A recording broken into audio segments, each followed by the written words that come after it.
Jésus, le gardien de mon âme, c'est lui le seul bien qui me garde. Il chasse le lion qui me réclame. Il me soutient et suit mes larmes. Je fais mon plein avec sa flamme.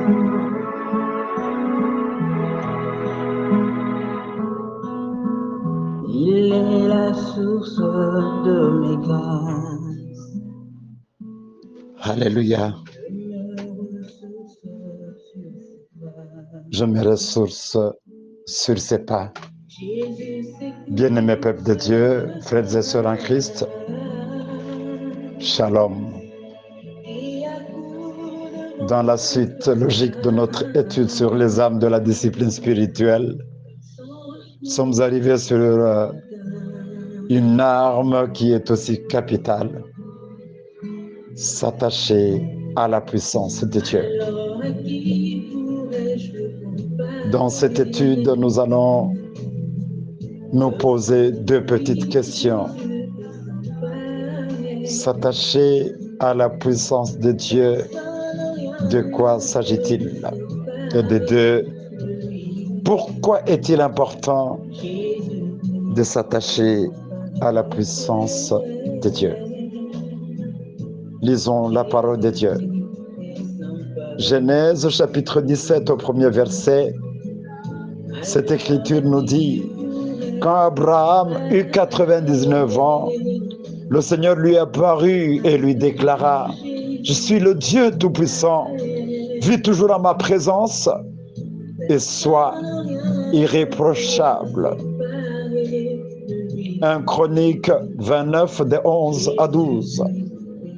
À toi, Seigneur, la grandeur, la puissance, la splendeur, la majesté et l'éclat, car tout ce qui est au ciel et sur la terre t'appartient. À toi, Seigneur, le règne, à toi de t'élever souverainement au-dessus de tout. C'est de toi que viennent la richesse et la gloire. C'est toi qui domines sur tout. C'est dans ta main que sont la force et la puissance. Et c'est ta main qui a le pouvoir de rendre grand et fort. Pour terminer cette série de lectures, lisons aussi Philippiens 4 au 13e verset. Philippiens chapitre 4, 13. Je puis tout par celui qui me fortifie. Je peux tout en celui qui me rend puissant. Parole du Seigneur. Celui qui ne sommeille ni ne dort. Il ensoleille tout le monde corps. Frères et sœurs dans le Seigneur, la vie chrétienne ne se vit pas de n'importe comment. Elle a des normes à suivre. Comme nous l'avons étudié les dimanches écoulés, cette vie chrétienne demande du courage, de la détermination et parfois l'abstinence. Le dimanche passé, pour rappel, la troisième arme sur laquelle nous avons pris du temps à étudier, c'est l'abstinence. En partant des textes de 2 Thessaloniciens 5, 22, 1 Pierre 2, 11, la Bible nous a exhorté de nous tenir à l'écart de toute espèce de mal, de nous abstenir afin de mériter la couronne incorruptible. La Bible nous demande de nous garder des passions humaines qui font la guerre à l'âme, car nous sommes des étrangers et des voyageurs sur cette terre. Ce matin, parlons de la quatrième arme de notre discipline spirituelle: s'attacher à la puissance de Dieu. Je dis bien s'attacher à la puissance de Dieu. La première question, de quoi s'agit-il? Frères et sœurs, l'être humain, après sa déformation par le péché, il est devenu incapable de faire quelque chose de lui-même par ses capacités et arriver à des résultats attendus. Lorsqu'il est en train d'affronter les réalités de la vie, il doit quand même être honnête envers lui-même, reconnaître qu'il n'est pas égal à Dieu et qu'il ne peut pas agir comme lui. Frères et sœurs, il doit reconnaître ses faiblesses, ses limites, ses impossibilités et son impuissance. Comme nous venons de le lire dans Genèse 17 au premier verset, la vie d'Abraham et de sa femme Sarah est très riche en leçons. Lorsque Abraham est âgé de 99 ans et Sarai de 90 ans, alors qu'humainement parlant, ce couple n'avait plus de chance de donner naissance à un enfant. L'Éternel apparut à l'homme Abraham et lui dit: je suis le Dieu Tout-Puissant, marche devant ma face et sois intègre. Je suis le Dieu Tout-Puissant. Je ne suis pas n'importe quel Dieu. Je ne suis pas comme les dieux de votre monde, les dieux humains, les dieux inventés, les dieux façonnés, les dieux sculptés. Je suis le Dieu Tout-Puissant. Marche devant ma face et sois intègre. Frères et sœurs, nous comprenons ici que pour mener une vie agréable à Dieu, nous devons compter à Dieu et à sa puissance. Autrement dit, nous avons besoin de la puissance de Dieu afin de mener une vie agréable. C'est bien lui, le Dieu créateur des cieux et la terre. Rien n'est trop difficile pour lui. Rien ne peut arrêter son plan. Bien qu'Abraham et Sarah avaient largement pris de l'âge, la toute-puissance de Dieu était en cours d'action pour leur créer l'héritier promis. Alléluia. La toute-puissance de Dieu ne s'était pas arrêtée.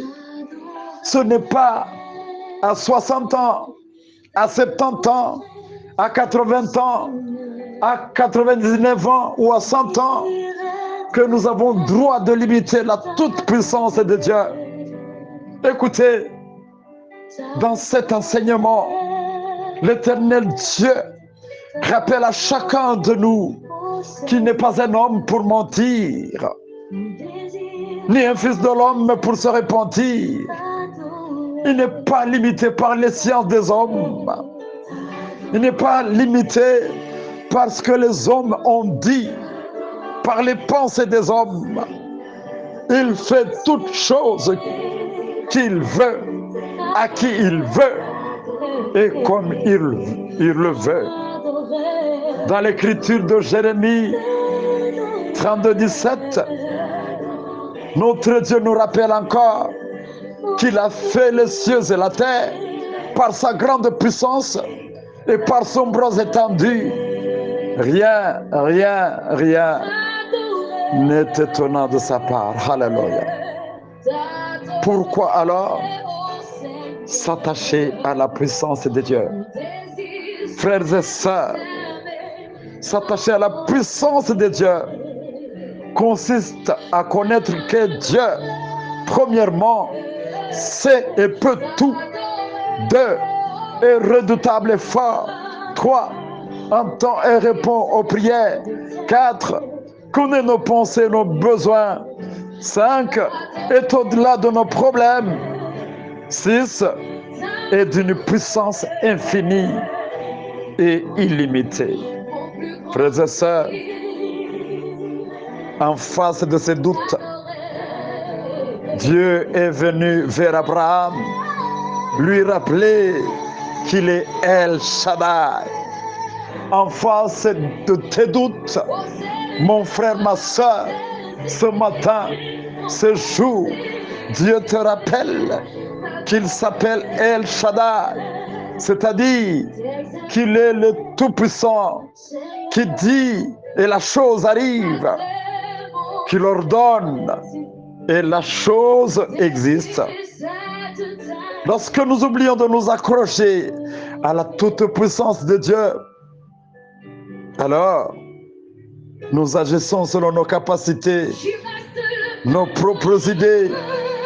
Nous décidons de quitter, d'abandonner. Nous prenons des décisions contraires à la volonté de Dieu. Nous cherchons la solution de notre manière. Frères et sœurs, je vous assure et je le confirme, ce que le Seigneur commence, il l'achève. Pas de projet inachevé à Dieu. Alléluia. Pour terminer cette leçon, frères et sœurs, comme le roi David et même l'apôtre Paul, reconnaissons la grandeur, la puissance de notre Dieu. C'est dans sa main que sont la force et la puissance d'agir. Paul dit, je puis tout par celui qui me fortifie et me rend puissant. Frères et sœurs, la puissance de Dieu collabore étroitement avec notre foi et non avec une personne qui se décide de créer des conditions nuisibles à sa propre vie. Évitons l'orgueil. Pensons toujours à la puissance de Dieu. Recourons à elle. N'agissons pas contrairement à la volonté de Dieu. Expérimentons tous l'omnipotence de notre Dieu dans notre vie. Attachons-nous à elle. Adorons Dieu. Vivons avec lui. Marchons avec lui. Et servons-le sous sa toute puissance. Pour terminer, donnons toutes nos incapacités et nos faiblesses à Dieu. Demandons-lui de nous vêtir de sa puissance. Que le Seigneur bénisse cette parole et que son esprit nous donne sa puissance comme un vêtement de chaque jour.